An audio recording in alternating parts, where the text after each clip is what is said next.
مثال کے طور پر میں اپنے بیٹے کو کوئی کام کروں کہ بیٹا میں نے صرف تیری خاطر میں نے اتنے پاپڑ بھیجے ہیں، میں تیرے لیے اس کے پاس چل کے گیا ہوں، میں نے تیرے لیے یہ کام کیا ہے. جیسے اللہ کہتے ہیں نا انا فتحنا لک فتحا مبینا، محبوب تو جو چاہتا تھا مجھے مکہ ملے میں نے تیرے لیے تو تو چاہتا تھا میرا تذکرہ رب کے تذکرے کے ساتھ ہو تو برفعنا لک ذکرک، تیرا نام اپنے نام کے ساتھ میں نے تیرے لیے تو کیا ہے. اس کا معنی صرف یہ نہیں ہے کہ تیرا نام اٹھے، تیری عظمت کے لیے، تیرے پیار کے لیے، تجھے عظمت عزت دینے کے لیے، تجھے خوش کرنے کے لیے میں نے کیا ہے. تو یہاں بھی رب کہتا ہے اکملت لکم دینکم.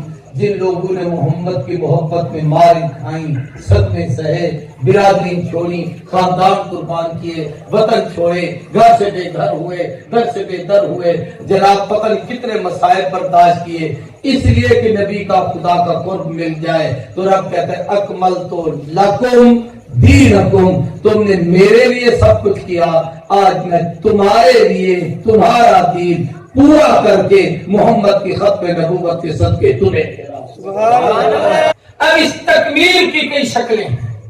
مثال کے طور پر عیسیٰ علیہ السلام اپنے زمانے میں نبی تھے، صاحب کتاب تھے. ان پہ کون سی کتاب اتری تھی؟ جی رسول بھی تھے. دین کامل نہیں ہے ان کا. مثلا کوئی عیسائی عیسیٰ علیہ السلام کی تعلیمات سے شادی کا طریقہ نہیں بتا سکتا. عیسیٰ نے خود نہیں کی، کسی کو کیا بتائیں. اس کے بعد زندگی میں اولاد کی تربیت کیسے کرنی ہے عیسیٰ کی تعلیمات میں نہیں. باپ کا احترام کیسے کرنا ہے عیسیٰ کی تعلیمات میں نہیں ہے. جس کا ابا ہے نہیں اس کو احترام کا کیا بتاؤ گا. یہ نبی پہ تنقید نہیں کر رہا، میں سمجھا رہا ہوں کہ دین ان کے مکمل نہیں. ہمارے نبی کی شریعت میں کوئی مسئلہ چھوٹا ہوا نہیں جو امت کی ضرورت اور حضور نے اسے پورا کر دیا. اس سے بھی بڑھ کر ایک بات کہتا ہوں، نمازیں سب کو ملی پہلی امتوں میں، لیکن 2 نمازوں سے زیادہ نہیں ملی اور 2 رکعتوں سے زیادہ نہیں ملی. جس کو ملی 2 رکعتیں ملی، 2 نمازیں ملی، 2 رکعتیں ملی 2. اور جب حضور کی باری آئی، آدم کی فجر ہمیں ملی، نوح کی ظہر ہمیں ملی، یونس کے اثر ہمیں ملی، عیسیٰ کی مغرب ہمیں ملی، موسیٰ کی عشاء ہمیں ملی، تہجد ہمیں ملی، چراغ ہمیں ملی، ابابیل ہمیں ملی، تحیۃ المسجد ہمیں ملی، تحیۃ الوضو ہمیں ملی، صلاۃ الاستسقاء ہمیں ملی، کسوف ہمیں ملی، خسوف میں ہمیں ملی، صلاۃ توبہ ہمیں ملی، صلاۃ تسبیح ہمیں ملی، 2 رکعت کی نماز ہمیں ملی، 3 رکعتوں والی نماز ہمیں ملی، 4 رکعتوں والی نماز ہمیں ملی، فرض نماز ہمیں ملی، واجب نماز ہمیں ملی، سنت نماز ہمیں ملی، نفل نماز ہمیں ملی. میں نے وہ 50 نمازیں گر کے رکھی ہوئی ہے جو اللہ نے محبوب کو معراج میں دی تھی. یہ جو کمی ہوئی یہ تو حضور کے صدقے تھوڑی ہوئی نا، ورنہ تو 50 تھی. رب نے 50 کی 50 تمہیں دی ہیں، پہلے کسی کو بھی نہیں دی. یہ ہے اکملت لکم دینکم، تمہارا دین. اب دین کے کامل ہو جانے کے بعد اس میں کوئی چیز ڈالنا یہ بھی کفر ہے، نکالنا بھی کفر ہے. مثلا ہمارا کلمہ کامل، کہہ دو ہمارا کلمہ کامل ہے، اس میں کمی کرو گے تب بھی کافر، اضافہ کرو گے تب بھی کافر. ہمارا درود کامل، کمی کرو گے تو تب بھی کافر، اضافہ کرو گے تو تب بھی کافر. ہماری اذان کامل، کمی کرو گے تو تب بھی کافر، اضافہ کرو گے تو تب بھی کافر. اس لیے کہ کمی یا اضافے کا معنی ہے کہ حضور پورا نہ کر سکے، ہم کر رہے ہیں، تو جو نبی پہ یہ الزام لگایا وہی تو کافر ہوتا ہے. تو ہمارا دین کامل ہے. دوسرا یہ کہ اتممت علیکم نعمتی، اللہ کہتے ہیں میں نے اپنی ساری نعمتیں تمہیں دے دی. اب وہ ساری نعمتیں تو میں گن نہیں سکتا. ان میں سے اس محفل کی برکت میں 3 نعمتوں کا ذکر کرتا ہے. سب سے پہلی نعمت حضور کا وجود ہے. حضور نے فرمایا انا حظکم من الانبیاء وانتم حظی، میں نبیوں میں سے چن کے تمہارے حصے میں رکھ دیا گیا اور تم امتوں میں سے چن کے میرے حصے میں رکھ دیے گئے. یہ نعمت ہمیں ملی ہے اور کسی کو نہیں ملی. حضور خاتم الانبیاء ہیں، امام الانبیاء ہیں، سید الانبیاء ہے، احسن الانبیاء ہے، اجمل الانبیاء ہے، نبی الانبیاء ہے. آپ صلی اللہ علیہ وسلم کو اللہ نے ساری کائنات کا سردار بنایا ہے، نبیوں کا امام بنایا ہے، حسینوں میں احسن بنایا ہے، جمیلوں میں اجمل بنایا ہے، شریفوں میں اشرف. جتنے فضائل بیان کرو کم ہیں، اس لیے کہ حضور جیسی نعمت نہ آدم سے عیسیٰ تک کسی نبی کو ملی، نہ کسی نبی کی امت کو ملی. یہ محمد کریم کی نعمت ہمیں ملی. اس سے بھی کوئی بڑی نعمت ہے. اس کو تو رب نے اتنی بڑی نعمت کہا کہ لقد من اللہ علی المؤمنین اذ بعث فیہم رسولا. میرا تم پر سب سے بڑا احسان ہے کہ محمد محبوب میرا ہے. یہ نعمت میں نے حوالے تمہارے کر دی. دوسری نعمت وہ اللہ کا قرآن ہے. کہہ دو کیا ہے؟ قرآن ختم نبوت کی سب سے بڑی دلیل ہے. یہ وہ معجزہ ہے قیامت تک رہے گا. یہ بشار 10 سال کا ہوگا، 10 سال سے زیادہ عمر کی. کتنی عمر ہے؟ 10-11 سال تھا. 15 سال کیا ہے. الحم سے والناس تک پورا قرآن اس کے سینے میں ہے. قاری صاحب کے پاس چھوٹے چھوٹے بچے بھی حافظ کر رہے ہیں. مجھے پتہ ہے میں ہر سال آتا رہتا ہوں ان کے بچوں کی تقریب میں، کئی سالوں سے تو آ رہا ہوں. میں سمجھانا یہ چاہتا ہوں یہ قرآن یہ وہ نعمت ہے جو اس امت کو ملی ہے. اس کے الفاظ ملے ہیں، اس کے معانی ملے ہیں، اس کے مطالب ملے ہیں، اس کی تشریح ملی ہے، اس کی تفسیر ملی ہے. پھر قرآن کی ایک ایک ادا محفوظ ہے، ایک ایک لفظ محفوظ ہے، اس کا ادائیگی تلفظ محفوظ ہے، اس کے پڑھنے کے طریقے محفوظ ہیں. پھر کمال یہ ہے کہ اس کو قیامت تک رب نے باقی رکھا ہے. کوئی ختم کرنا بھی چاہے تو کسی کے بس میں نہیں. قرآن کے ایک جملے میں بھی آج تک کوئی تبدیلی نہیں لکھا سکتا. سبحان اللہ. یہ ہے اتممت علیکم نعمت. تیسری نعمت جو اس امت کے حصے میں ہے پہلی امتوں میں نہیں، اور وہ حضور کی ختم نبوت کی علامت ہے. پہلے جب کوئی نبی جاتا تھا تو جاتے ہوئے یوں نہیں کہتا تھا کہ میں جا رہا ہوں تو میں اپنے بعد اس کو چھوڑے جا رہا ہوں، اس سے مسئلے پوچھ لینا. کہتا تھا میرا ٹائم پورا ہو گیا، میں جا رہا ہوں، رب تمہارے پاس کوئی نیا نبی بھیجے گا. لیکن جب حضور آئے ہیں تو آپ نے جاتے ہوئے کہا ہے علیکم بسنتی وسنت الخلفاء الراشدین المہدیین. خلفاء چھوڑے جا رہا ہوں جو راشد بھی ہوں گے، مہدی بھی ہوں گے، بھلائی پر بھی ہوں گے، تمہیں بھلائی پہنچائیں گے، خود ہدایت پر ہوں گے، تمہیں ہدایت پہنچائیں گے. میرے بعد خلافت چلے گی. خلف کا معنی ہوتا ہے پیچھے آنا، اور پیچھے آنا کا معنی ہے کہ یہ آگے جا رہا ہے وہ اس کے پیچھے پیچھے چلے. اس کو خلیفہ کہتے ہیں. جو اپنے امام سے آگے بڑھے وہ خلیفہ نہیں ہوتا. تو فرمایا یہ میرے نقش قدم پہ چلنے والے ہوں گے، میرے پیچھے آئیں گے، مجھ سے آگے کوئی نہیں بڑھے گا. اس لیے نبی کے بعد خلافت ہے، امامت نہیں. جو نبی کے بعد امامت کا تصور کرتا ہے وہ نبی سے آگے کسی کو بڑھانا چاہتا ہے. جو خلافت سمجھتا ہے وہ نبی کے پیچھے چلنا چاہتا ہے. تو ختم نبوت تب محفوظ رہے گی کہ حضور کے بعد خلافت ہو اور نبی کے نقش قدم پر چلا جائے. تب تو خلافت بھی رہے گی، ختم نبوت بھی رہے گی. سبحان اللہ. یہ بات سمجھ آ رہی ہے کہ نہیں آ رہی؟ سبحان اللہ. یہاں خلف پر ایک بات اور بھی کہہ دیتا ہوں. خلافت پیچھے آنا، خلف اس کو کہتے ہیں کہ پہلی چیز کا اختتام ہو رہا ہو اور جو اس نے بعد میں آنا ہے وہ فوراً آ کر اس کے نظام کو سنبھالنا شروع کر دے. قرآن مجید کی ایک آیت ہے، میں حافظ نہیں ہوں، جس کو یاد ہو بتا دے. جعلنا اللیل والنہار خلفت، نہیں ہے جعلنا اللیل والنہار خلفت. ہم نے رات اور دن کو خلیفہ بنایا ایک دوسرے کو. خلفہ پیچھے آنا کیا مطلب کہ دن کے جب جانے کا وقت آتا ہے تو وہ ابھی جاتا نہیں کہ رات آ کے قبضہ کرنا شروع کر دیتی ہے. مثال کے طور پر جب مغرب کا وقت آتا ہے روشنی ہوتی ہے یا نہیں؟ ابھی آسمان پر ستارے بھی نہیں، روشنی بھی ہے، لائٹیں بھی آپ نے نہیں جلائیں، لیکن علماء سے پوچھو کہ مغرب کی نماز رات کی نمازوں میں ہے یا دن کی نمازوں میں؟ ابھی دن کی روشنی تھی کہ رات خلیفہ بن کر حاوی ہو گئی کہ تاکہ کوئی اور درمیان میں نہ آئے، میں فوراً کنٹرول سنبھال. اب یہ رات چلتی جا رہی ہے، چلتی جا رہی ہے، چلتی جا رہی ہے. صبح کو سحری کا وقت آیا، روزہ آپ نے رکھا ہے اور اعلان ہوتا ہے حضرات سحری کا وقت ختم ہو گیا. ابھی سورج تو نکلا نہیں، سحری کا وقت ختم ہو گیا، ستارے آسمان پہ کھڑے ہیں، سحری کا وقت ختم ہو گیا ہے، بھئی روشنی نہیں ہوئی، یہ کیا ہے؟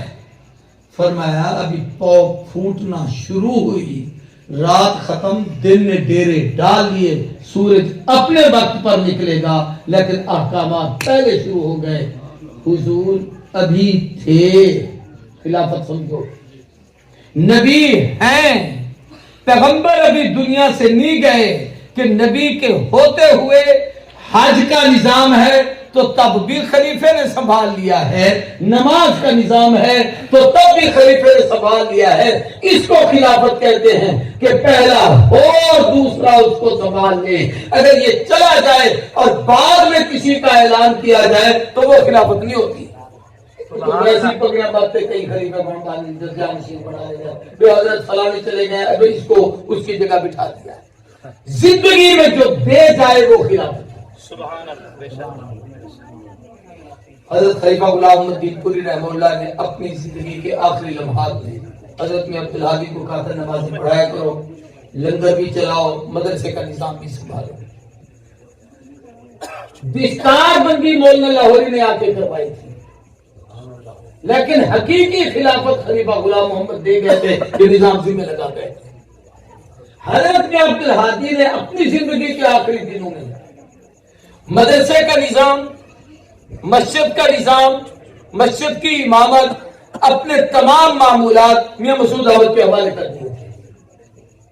بعد کے جانشینوں نے بیٹھ کے انتخاب کیا کہ حضرت میاں سراج احمد صاحب باپ ہیں، بڑے ہیں، لیکن باپ نے بھی سمجھا کہ جب میرے باپ نے جس پر اعتماد کیا میں اس پہ کیوں نہ اعتماد کروں. انہوں نے بھی اپنی زندگی میں سارا کچھ ان کے حوالے کر دیا. اس کو خلافت کہتے ہیں کہ پہلا ہو اور دوسرا نظام سنبھال لے. امت کی امامت اور خلافت کو سنبھالا ہے تو ابو بکر صدیق. سبحان اللہ. صدیق اکبر زندہ باد. صدیق اکبر زندہ باد. تاج و تخت ختم نبوت زندہ باد. نعرہ تکبیر. رضیت لکم الاسلام دینا. اللہ نے کہا میں نے تمہارے لیے جو دین چنا ہے اس کا نام اسلام ہے. سب کے اس کا نام کیا ہے؟ ان الدین عند اللہ الاسلام. ہمارا دین اسلام ہے. انتم شہداء اذ حضر یعقوب الموت. قرآن کہتے یاد ہے، گواہ تھے تم وہاں موجود تھے جب یعقوب کو موت آ رہی تھی اور اس نے اپنی اولاد کو اکٹھا کر کے نصیحت کی تھی اور پوچھا تھا کہ میرے بعد کس کی عبادت کرو گے؟ تو انہوں نے کہا تھا نعبد الہک و الہ آبائک، کیا ہے؟ ابراہیم و اسماعیل و اسحاق الہ واحد و نحن لہ مسلمون. وہ ایک ہی رب ہے، ہم اسی کی اتباع کریں. وہ مسلمان ہے. تو اس سے پتہ چلا دنیا میں مذہب صرف ایک ہے جس کا نام اسلام. آدم کا مذہب بھی وہی تھا، ابراہیم کا مذہب بھی وہی ہے. ان صلاتی و نسکی و محیای و مماتی للہ رب العالمین لا شریک لہ وبذالک امرت وانا اول المسلمین. ہمارا مذہب بھی اسلام ہے. یہودیت مذہب نہیں، یہ تو قومیت کے نام پر فرقہ ہے. عیسائیت مذہب نہیں، یہ تو شخصیت کے نام پر ایک فرقہ ہے. ہندو مت مذہب نہیں، ہندو ہند کی ایک قوم ہے، قومیت کے نام پر ایک فرقہ ہے.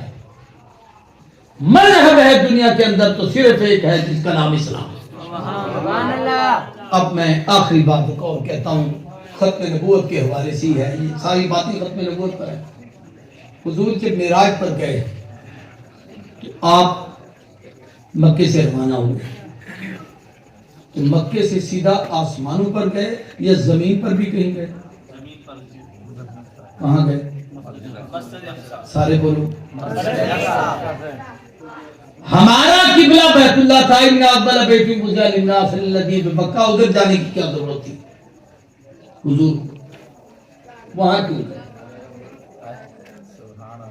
کس لیے گئے تھے بیت المقدس؟ سمجھانا تھا کہ محمد کے بعد نبی کوئی نہیں، اسلام کے بعد مذہب کوئی نہیں، تو یہ یاد رکھو کہ یہی محمد نبی ہی ہیں جو اس قبلے کے بھی امام ہیں، اس قبلے کی امامت بھی ان کے سپرد ہے۔ 1,24,000 نبی جو دنیا سے پہلے جا چکے تھے، عیسیٰ آسمانوں پہ، باقی قبروں میں، اللہ سب کو اکٹھا کر کے بیت المقدس میں جمع کیا، حضور کو آخر میں لے آئے۔ حضور کی ختم نبوت کا اعلان بیت المقدس میں ہوا ہے، آخر میں داخل ہوئے خاتم الانبیاء، مصلی پہ آئے امام الانبیاء۔ اب اس مصلی پہ کھڑا کر کے قاری صاحب کو آپ نے مصلی دے دیا، پیچھے ان سب کو کھڑا کر دیا، یہ اپنی اپنی جگہ اپنے اپنے علاقوں میں، یہ امام بھی ہے، یہ قاری بھی ہے، یہ حافظ بھی ہے، یہ عالم بھی ہے، شاید ہو سکتا ہے دنیا کے لحاظ سے بڑے زوراور بھی ہوں، لیکن یہاں کی امامت جس کے ذمہ ہے، جو یہاں آئے گا وہ اس کے پیچھے کھڑا ہوگا کہ امام جو یہ ہے۔ حضرت سیدنا اسحاق بھی بیت المقدس کی جگہ آئے، یعقوب بھی یہاں پر آئے، یوسف بھی یہاں پر آئے، یعقوب بھی یہاں پر آئے، حضرت داؤد بھی یہاں پر آئے، سلیمان نے اس کی تعلیم کی وہ بھی یہاں پر آئے، عیسیٰ نے کی پیدائش بھی یہاں پر ہوئی، سیدہ مریم کی کفالت بھی یہاں پر ہوئی، اور بھی بہت سارے نبیوں کے واقعات تھے۔ اللہ نے سب نبیوں کو اکٹھا کر کے امام کو بھیج کر کہا اب امام یہ ہے، تمہارے دور ختم، تمہاری نبوتیں ختم، تمہاری رسالتیں ختم، تمہاری امتیں ختم، اب امت بھی محمد کی، نبوت بھی محمد کی، رسالت بھی محمد کی، اب اس قبلے کے امام بھی محمد ہے اور کوئی نہیں۔ اللہ نے بیت اللہ بھی نبی کی امت کو دیا ہے، بیت المقدس بھی محمد کی امت کو، ہمارا قبلہ ہے اور حضور دے کے گئے ہیں، اس سے بھی پہلے دے کے گئے۔ حدیث میں آتا ہے حضور کی ولادت ہوئی تو بی بی آمنہ نے شام کے محلات دیکھے، علماء نے پوچھا کہ کیا سمجھتا، کیوں دیکھے؟ اور میں اللہ بتانا چاہتے تھے کہ شام میں نبی بہت زیادہ ہے، یہ سارے نبی وہاں کے ہیں، بیت المقدس بھی اسی علاقے کا ہے۔ آمنہ تو دیکھ لے تیرے محمد کی نبوت کا راج وہاں پر بھی ہوگا۔ حضور نے فرمایا فی المدینہ خلافت، مدینے میں میری خلافت رہے گی، ابو بکر عمر عثمان علی کے دور اقتدار ہوئی، اور فرمایا شام میں میری اسلامی حکومت رہے گی۔ امیر معاویہ وہاں تشریف لے گئے، 22 سال 20 سال گورنر رہے، 20 سال حکمران رہے، 40 سال شام کے اندر نے حکومت کی، گویا اس وقت بھی مسلمانوں کا اقتدار تھا۔ عیسائی وہاں قابض ہوئے، حضرت عمر نے بیت المقدس کو فتح کیا، تو انہوں نے عیسائیوں سے چھینا، یہودیوں کی تو جگہ ہی نہیں تھی۔ یہودیوں کے لیے تو قانون ہے قرآن کا، ضربت علیہم الذلۃ والمسکنۃ، اللہ نے ان پہ ذلت ٹھوک دی، خدا کی زمین پر ایک زمین کے حصے کی نہیں، کہیں ہیں تو یہ قابض ہیں، ملکیت ان کی نہیں۔ عیسائیوں نے کتابوں میں دیکھا تھا کہ کوئی عمر آ رہا ہے فتح کرنے، اس کے ساری نشانیاں اس کتاب میں لکھی ہوئی ہیں، اگر یہ وہی ہے تو ہم لڑتے نہیں چابیاں دے دیتے ہیں، انہوں نے چابیاں دی اور بیت المقدس فتح کیا۔ برے صغیر پر، ہندوستان پر انگریز قابض ہو گیا تھا، یاد ہے پرانے لوگوں کو؟ بڑا عرصہ نے حکومت کی، ہمارے بزرگوں نے محنت کی، مولانا محمد علی جوہر نے، شوکت علی نے، اس سے پہلے شاہ ولی اللہ محدث دہلوی نے، حاجی عبداللہ مہاجر مکی نے، شاملی کے میدان میں 1857 کی تحریک آزادی میں، تحریک جنگ میں، بالا کوٹ کی وادیوں میں، حتیٰ کہ یہ آپ کے دین پر کے قبرستان میں مولانا عبید اللہ سندھی سو رہے ہیں، ان لوگوں کی تحریک رشمال چلتی چلتی چلتی چلتی 1947 میں ہم نے انگریز سے اپنا ملک لیا، ہم نے اپنا ملک واپس لیا یا ان کی ملکیت تھی ہم نے چھینا؟ سارے بولو، اپنا گھر ہم نے خالی کروایا یا ان کے گھر پہ قبضہ کیا ہے؟ تو یہ ہمارا حق تھا، ہم نے لے لیا۔ افغانستان پہ روس کا بھی ہوا، 40 سال تک وہاں مجاہدین لڑتے رہے۔ وہاں ایک شہر ہے نظام، اس کا نام ہے، وہاں تقریباً 50-60 سے زیادہ صحابہ کرام، بلکہ 400-500 سے زیادہ صحابہ کی قبریں اس کے اندر موجود ہیں، اتنی تعداد میں صحابہ حضور کے زمانے میں افغانستان تک پہنچے ہیں۔ تو افغانیوں نے روس سے اپنا ملک واپس لیا یا ان کے ملک پہ قبضہ کیا؟ امریکہ آ گیا تھا وہاں، 20 سال وہ بھی رہا ہے، اس کو بھی مار بھگایا ہے، تو وہ اب واپس چلا گیا ہے۔ تو امریکہ سے انہوں نے اپنا ملک واپس لیا یا ان کا چھینا؟ تو فلسطین حضور نے ہمیں دیا، رب نے ہمیں دیا، حضور کی ختم نبوت کے صدقے ہمیں ملا، عمر کے صدقے ہمیں ملا، محمود غزنوی کے صدقے ہمیں ملا۔ ہم مسلمانوں کی بے حسی، ہمارے حکمرانوں کی جو اسلامی سربراہ ہیں ان کی نااہلی، نالائقی یا بے غیرتی جو بھی ہے، اس کی جو بھی، میں کہہ رہا ہوں آپ مجھے کیا سبق پڑھائیں گے، ان میں سے جو سبب بھی ہے وہ ہمارے گھر پر قابض ہیں، وہ گھر ہمارا ہے، ہم اپنا وطن چھڑانے میں حق مجالب ہے، اس کے لیے ہمیں اپنا کردار ادا کرنا پڑے گا تاکہ قیامت کے دن ہم رسول اللہ کے سرخرو ہو سکے کہ جو قبلہ اللہ نے آپ کو دیا تھا ہم نے اس کی حفاظت کی تھی، ایسا نہ ہو کہ قیامت کے دن اس قبلے کی وجہ سے آپ پکڑے جائیں۔ اب ہماری ذمہ داری یہ ہے کہ ایک تو ہم دعائیں کریں، دوسرا ان مسلمانوں کی مدد کر سکتے ہیں، وہاں تک پہنچ سکتے ہیں، جو اسباب اور ذرائع ابھی کوئی واضح تو بات نہیں، اگرچہ کچھ علماء نے محنت کرنا شروع کر دیا ہے، مولانا تقی عثمانی کا بھی بیان آیا ہوا تھا اور لوگوں کے بھی وہاں لوگ پہنچ رہے ہیں۔ اور اسی طریقے سے اسلامی سربراہوں کو چاہیے اپنی افواج اور اپنا اسلحہ مسلمان کی عزت و آبرو کی حفاظت کے لیے وہاں پر وہ خرچ کرے، اور یہی حقیقت میں دین کی خدمت ہے اور ملت اسلامیہ کی بقا کا سبب ہے۔ اللہ ہم سب کی حاضری کو قبول کرے۔ وآخر دعوانا الحمدللہ رب العالمین۔ میں عشاء پڑھے بیٹھا ہوں، آپ نے پڑھ لی، مجھے آپ کی نماز کی فکر ہے، ورنہ 2 گھنٹے میں اور تقریر کرتا ہوں، تو اس لیے اب ختم کر رہا ہوں۔ یہ حضور کی سیرت پر میرا کیلنڈر ہے، اس میں آپ کے اصحاب، ازواج، خاندان، کاتبان وحی، دربار رسالت کی سفیر، 27 جنگوں کی شرکت، 63 سال زندگی کا نچوڑ، یہ پڑھے لکھے دوست باہر گاڑی کھڑی ہے وہاں سے لے لیں۔ یہ ایک خط ہے جنات کے نام، جس گھر میں جن جادو کے اثرات ہوں، یہ بھی حضور کی ختم نبوت کی علامت ہے۔ 15 صدیاں پہلے حضور نے علی سے لکھوایا، آج تک اس خط کی تاثیر ہے۔ یہ ہم نے ہمارے عالمی مجلس ختم نبوت کے مرکزی بزرگوں میں سے تھے، ادائے وزیر تھے سید نفیس شاہ صاحب، ان کی اجازت سے اس کو شائع کیا۔ اس کی اب بھی تاثیر یہ ہے کہ جس گھر میں ہو اس گھر میں جن اور جادو کے اثرات نہیں ہو سکتے۔ مریض ہے تو اس کے تکیے کے نیچے رکھے، اسے سکون کی نیند آتی ہے۔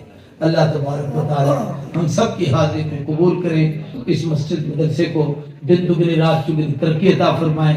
یہاں بچے اور بچوں کا مدرسہ ہے، جتنے دوست اس کو چلا رہے ہیں، اس میں جتنا مالی تعاون کر رہے ہیں، اللہ سب کے تعاون کو قبول فرمائے۔ وآخر دعوانا اور